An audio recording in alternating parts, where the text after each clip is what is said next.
Hey guys, this is Sophie Shohet. Welcome back to another video where today we are talking about career, making money, how to save money, and additionally I've got a whole load of questions that you guys have written to me on Instagram, and I'm going to go through some of those as well towards the end.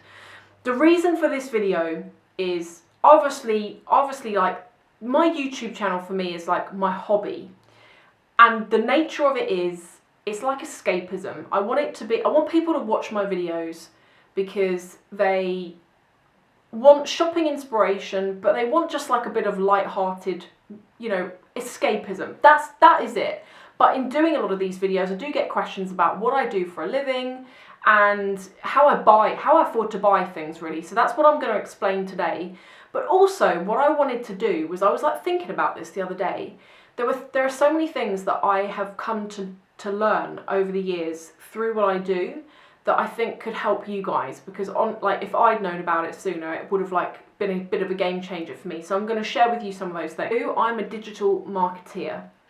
So back earlier on in my career, I've always worked in marketing agencies. So what we say there's client side and there's agency side. Client side would be if you worked for a company like the BBC or Barclays Bank or, I don't know, Coca-Cola, Vodafone, Sky. That is kind of like client side. And then agency side is if you work in a company, a bit like, I always say this, like Saatchi & Saatchi is an agency, or Mad Men, that whole program, like they work in an agency. So when you're working for an agency, you'll get companies like Coca-Cola or whatever, they'll come to you, they'll want some work done, and you roll out the work for them.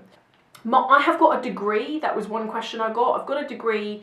My degree is in marketing and media, and the first job that I got out of uni was a rubbish job. It really had nothing to do with what I wanted to do in my life. In fact, I only took the job because I was actually working there part-time about a year before I graduated. Thank God, because when I graduated, I could not get work. Oh, seriously, no one would even pick up the phone to me or look at my CV really until I had about 2 years experience, and then things started to happen. So I'm actually really glad that I had that job, although actually that job was horrible and I've got horrible nightmares from it. If you've come out of uni or education and you're just starting off, if you're in a job and you're thinking to yourself, like I was literally, I won't say the company I was working for, but I was like front of house in this company, and I was responsible for looking after customers, making sure that customers were happy. So I was like a coordinator. Also, from a marketing perspective, I didn't even realise it at the time. I actually was doing a bit of marketing, so very often if there was a campaign going on, I would phone up the marketing agency and I would brief them and they would do the work.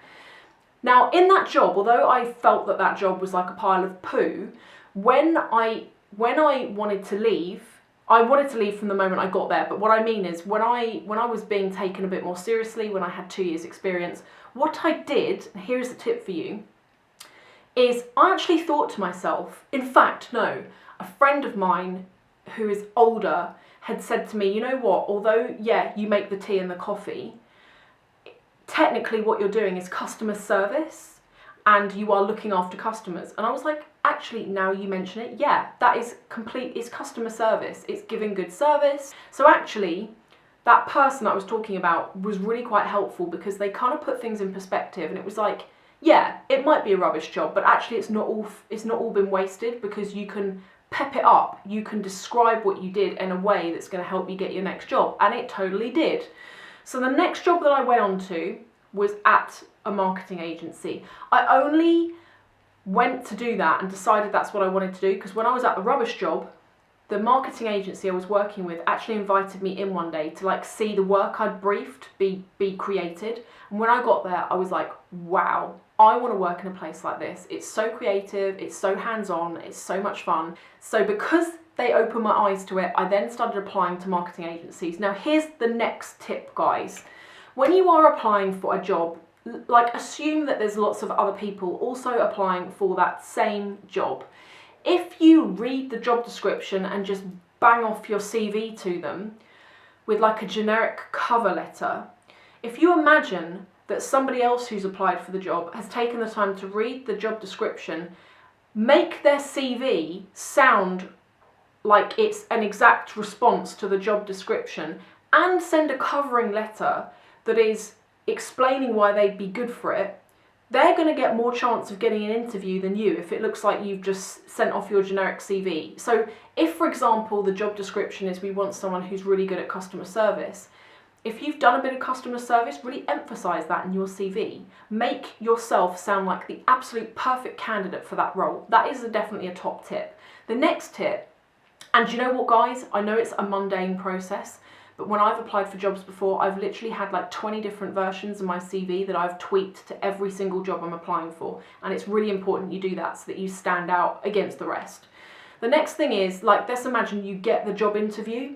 Make sure that you do your research, not just on the company, but on the person or people who are interviewing you. So what I will do is I will look on the company website, find out a bit more about what they do. Is there anything in the press about them? Like, obviously you don't talk about the bad stuff, but like if there's something that's really good that they've done, maybe talk about it. But also get the name of the person that is interviewing you, look them up on LinkedIn, find out what their job title is, what they do, what other companies they've worked at, because whenever I've interviewed people, the people that you can tell have done their homework, they are actually hungry for the job. They know a little bit about me, and like sometimes it will scare me. I'm like, how do you know that? And it's because they've done their research. But it shows that they are tenacious, they're hungry, they're, you know, at the end of the day, when you employ someone, you want someone who is gonna be like proactive, who has got their wits about them, who is switched on. So if you can show that in the job interview stage, you're going to have a higher chance of being successful. I've never been one of these girls, like I've always felt like a bloke, actually, like a guy. I've never been a girl that was like, I want to get married and have babies. I've always been like, oh yeah, I want like an ace career, and I want, like, cars and careers have always been my thing. And money hasn't really come into it. I have never gone into a career because the money has been good. I've gone into a career because I've actually enjoyed what it is that I am doing. Now, don't get me wrong, I wouldn't, if I went for a job interview somewhere and it was paying me like, I don't know, 20 grand less than I was already on, no, I wouldn't take it. But what I mean is that I wouldn't, for example, I wouldn't choose to go into banking just because it's stereotypically well paid.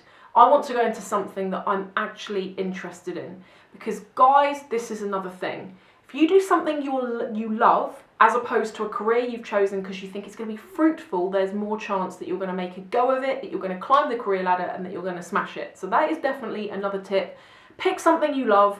Don't go and do something because you're like, oh yeah, that person looks like they're making money out of it, so I'm going to go and do it. Because honestly, if you haven't got a passion for it, you probably won't make the money out of it anyway. In terms of goals and setting myself goals, what I used to do and what I still do now is I would set myself yearly goals. So I would be like, right, by the end of the year, I want a promotion and I want to get promoted to the next level, whatever that is. Or by the end of the year, I want a pay increase, or I want something, it's really important to set yourself a target. And for me, that was appropriate to do it yearly. What I would normally do is at the beginning of the year, sit down with your manager, like have your one-to-one meeting, and actually say to them, like, this is my intention. I want, by the end of the year, I'd like your help, please, to achieve what I want to achieve. I want to get to the next level.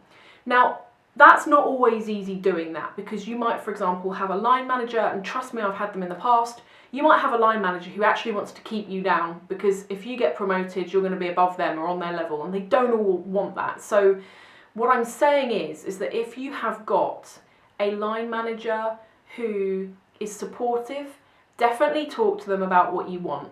In the past, whenever I've been promoted because I've asked for it. And if I ask for it and I don't get it, I've left that company and I've moved to another company where I've got, I've started out in the role in the next level up. That has always been what I've done.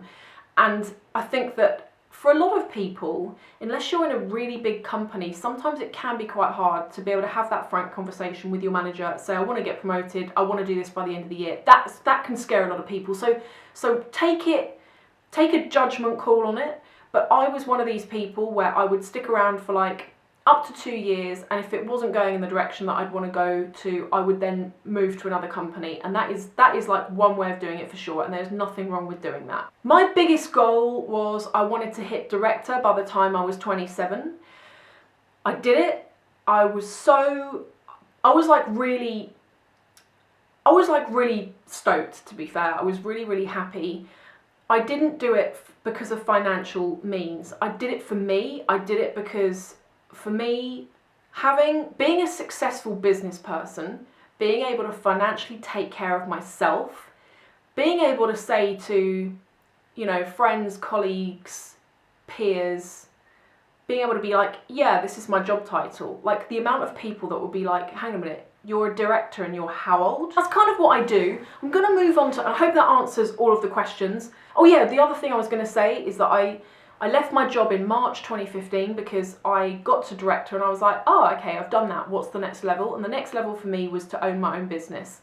So I'm going to try that out. So far, so good. It's like, tell you what, guys, it's lonely. That is the only thing. Like, where I was before, I used to be really excited on like Sundays because I had work the next day. Like, how many people can actually say that? Like, I genuinely felt like that. And when I left to start up on my own, the worst thing about it is that I get up in the morning, I start work. Normally I work through lunch. I don't even realise that lunch is on. Before I know it, it's 10 o'clock at night and I'm still working, and I'm still like maybe I'm in my pyjamas or I'm in just my casual clothes. Now I'm going to go and answer some of your questions. Now I've gone through these, and a lot of the questions, some of them are, I'm not going to do every single one because some of them aren't asking the same question kind of thing. But the first question is, it's Maddie Ha has written, I hope that's right, what are your top tips on saving money? Love your videos. Thank you. My top tips are, write down everything you spend your money on, because you will be surprised the amount. Like, I used to spend like £50 in boots, and I'd be like, what have I bought? Oh yeah, like a load of different shampoos. And now I'm just like, if you've seen any of my haul videos, I'm really rigorous now on what I spend my money on. I literally just buy what I need. Like, I write a list before I go out and I only buy what I need. I try not get dragged into like other things that I don't need. TomTom AXX has said, your experience with getting a job after uni. Like, I found it really tough, and I think a lot of people do. You come out of uni, you've got this degree, you've got a load of debt, and you can't get a job because you haven't got any experience. I think the hardest thing is these internships, because I was doing an internship for about 6 months just before I graduated.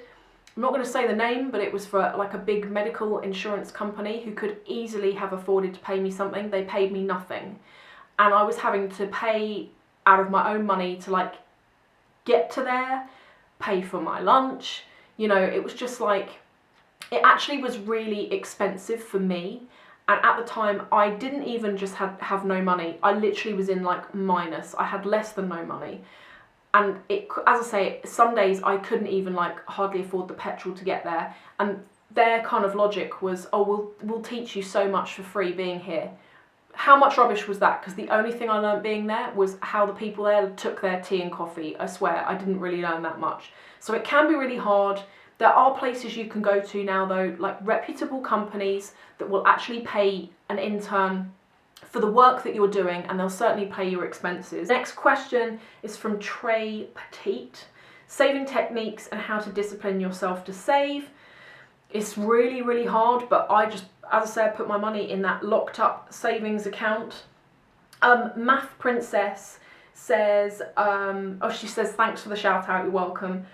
What are your ways to budget for new items that you want?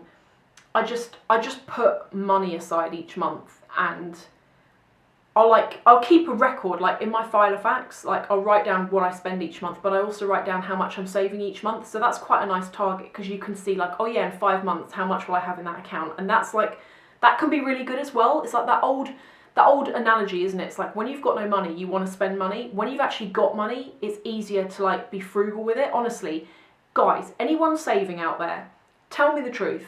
You get to a certain point and you're like, wow, I've saved like £500, £1,000, £3 grand, whatever. As soon as you get to that, you won't want to go and buy the item because you're like hooked on saving. C Strong says, I really want to save up for a Chanel flat bag, but none of my friends' family understand why I would save up years and spend 3,000 plus on a bag. Do you think it's worth the investment?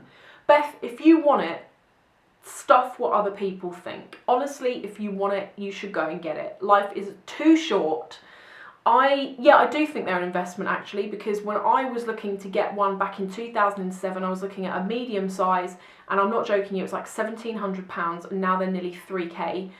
I do think they're an investment, and I've tried to buy them on Vestiaire Collective and eBay, and honestly, they're not that much cheaper than they would be just to buy it brand new. So I do think it is a good investment. And anyway, if it makes you happy, if you want that, I think it's always a good idea.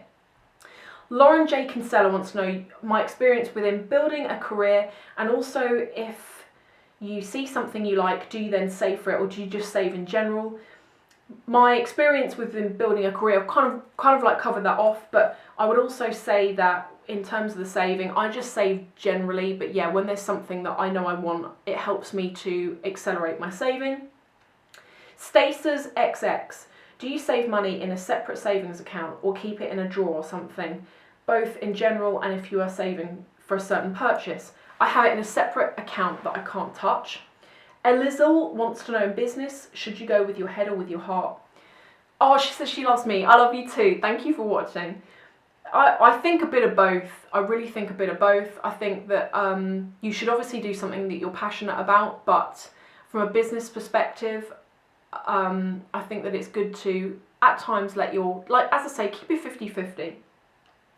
Bonnie Lee wants to know, what has your education history been like? E.g., what degree classification did you graduate with? And what you took, what you did for A-levels? I hope it's not too personal. It's not, don't worry. Just wondering how much your education affects your future. Right, I have got a BA honours degree that I got a 2-1 in. Before that, I've got 3 A-levels that I didn't do that well with, actually. I got 9 GCSEs and I like aced them. Like, I got like loads of A stars. I was like, I'm one of those people, honestly, I get like a thrill from exams. I leave the studying right till the last minute because I feel like then it's more fresh in my mind, and then I just go to the exam and I like wing it, and I actually enjoy the pressure. But when I got to A-levels, I just went off the rails. All I wanted to do was party, and I just didn't really care. Thankfully, I was back on track by the time I got to do like my degree. My A-levels, I got like D's, I think. Yeah, D. I did like, I'm quite into like art, so I did art, drama, and history. That's always been my thing. I've always enjoyed those. Holly Conjure wants to know, how do you determine whether you need or want something? That's a good question. I don't need a Chanel bag, but I want it. So I think that it just depends on you. And as I say, I really am a firm believer, life is too short, and if you have always wanted a certain item and you can save for it and you can work for it, then I think that's always a really good thing to do. Next question is from Princess4LYF. What's your favourite designer purchase and tips for saving up? My favourite designer purchase is my Lady Dior handbag. I just love that bag, really, really love it. Tips for saving up, kind of covered that one. Agatha182, how do you acquire new clients? Do you approach them directly or do you use advertisements? So, as I was mentioning, I was working for a year and a half before I quit. So I already had clients that I was working with when I left. What I now do is, through my LinkedIn account, I've got all people on there that I've worked with, and a lot of them are still agencies. So a lot of that agency work, some of my ex-colleagues outsource work to me. I don't need to advertise at the moment because it's just me and there's only so many hours in the day. I'm not taking on any more work at the moment, but if I ever got to a point where it started to go a bit quiet, yeah, 1000% I'd advertise online. The next question is from Mrs. Marydol. Hi Sophie, would like to know how much money we need to start our own business and where to find a company that would produce products, for example, blusher or eyelashes. Right, to answer the question, the way I worked it out is I figured out how much I need, just like basic, to pay my bills and to buy food each month. What do I need to bring in? I then saved that up so that I had 6 months worth of it, and that is like my buffer. So once I had that and I've got the clients already and I'm already doing bits of work, then I quit my job. And I think, as I say, I think that it's good to have 6 months in the bank, just like the basics that you would need to live on for 6 months, to pay your bills, to keep your mortgage, to keep food on the table, and then that will give you time to look for a new job if it's not working out for you. In terms of finding suppliers, the way that I did it is I was working with suppliers anyway in the job that I was doing, so I was quite lucky. I already had those connections, but I would recommend, like, the internet is your friend. A lot of these all of these companies, they advertise online. So if you type the kind of thing that you're looking for, the chances are you'll find them. The difficult thing, and this is what I had with the eyelashes, is that there's loads of places out there doing it, but you really need to go and visit them. And that can be the hard part, because a lot of the time you'll find a good company, you'll pay for all your testers and all the rest of it, you'll get it sent through, you'll have to pay customs on all of that coming across, like depending on where it's coming from. And a lot of these companies will send you absolute rubbish, and then you've wasted however much money it is just getting samples in the first place. So and I don't know, as I say, you really need to be visiting them, you need to have some sort of connection. The next question is New Duchess. Is it best to have emergency funds or a savings account, or should we do both? I always do both, because if the car breaks or something like that, I'm not, I've got something there. But actually, like, you don't have to. You could just have one account that's got your kind of savings in it, and if anything unforeseen comes up, then you can go to that. For career, follow your passion or just go along with the regular 9 to 5?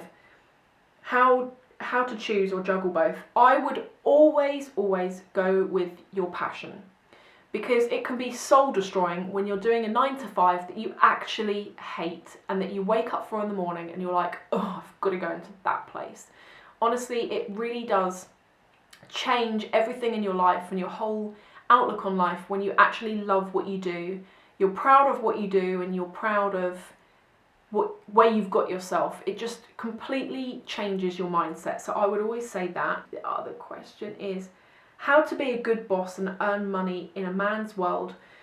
I always think that to be a good boss is, I like to hope anyway, I like to hope that I listen to people. I've worked for some really bad bosses before, and I think there's a difference between bossing someone and leading someone. I like to build people up. I don't like to kind of micromanage them and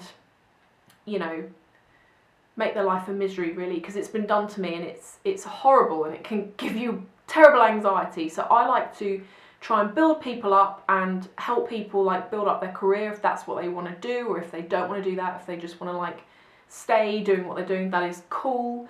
But I'm not like a slave driver, but that said, like, I'm firm when I need to be. Did that answer the question? Yeah, it did. The whole thing about the like it being a bit of a man's world, you do get that in some places. I'm really lucky in that most of the places I've worked in, there's been an equal balance of male to female, so it's kind of broken that down a bit. But my top tip is really just keep your shields down, focus, be professional at all times, and you know what, if you're working somewhere that's horrible and that is, male dominated, maybe always I just leave. I would never stay somewhere that I didn't like. I'm gonna wrap a few of these final questions up because there's some overlap. So Elaine DP, Denise Estrada, and there was another one here that I saw. Where is it? It's just Annie Sally. I hope I've pronounced that right. You guys wanted to know, how do you know what you're interested in life? The thing is with that is that if you don't already have a gut feel, then I would recommend probably trying to get like some employment, like maybe like a paid internship. that's really, I already kind of had a gut feeling for what I was interested in, but that's really how I knew the sector I wanted to go into specifically was just because of those experiences. And very often you might work somewhere that you think is like a rubbish job, as did I, but when you look back, you're like, oh yeah, if I hadn't done that, I wouldn't have known that I wanted to do whatever. So just experience lots of different sectors, lots of different things, and that is the best way of finding out what you like and what you don't like. The other question is, how do you stay focused? That is really to do, I think that depends on the person. For me, I stayed focused because I didn't have any other distractions in my life. For example, I only had friends who built me up. I made a point of like not hanging around with anyone who was like negative or anything like that. Also, what really helped me, and this comes on to one question from It's Just in Anisali. David really helped me a lot. But David works in the same industry as me, and he was very much behind me and pushing me as well from a career perspective, so that really helps. And I did see another question, which I can't find who wrote it, but there was a question on how do you save up for a house, and I just want to quickly answer that because that is a very good point. The answer is that it's really, really difficult. I'm sure everyone knows, because you need to save up like a massive deposit, and particularly in the UK it costs a fortune to live anywhere, but like I live in Surrey and it's very expensive. What David and I did is that, and it helps when you've met a partner who you can both save together, we just pretty much plugged away, like put money in this pot and just left it for like years. And that is the only way of doing it, unless you inherit or something like that. But saving is the only way. Like, try and get good jobs and try and be really disciplined, put as much money aside as possible. That is it. So guys, look, I'm sorry this video has been so long. If you've got any questions that I haven't answered, write them below. Thank you to everyone on Instagram who wrote me a question. I'm going to go on here now and just write back to some of you who I didn't answer on this video. If I've left you wanting more, if you can stand any more of me, come and join me in the next video. There's going to be a link there. I'll see you there.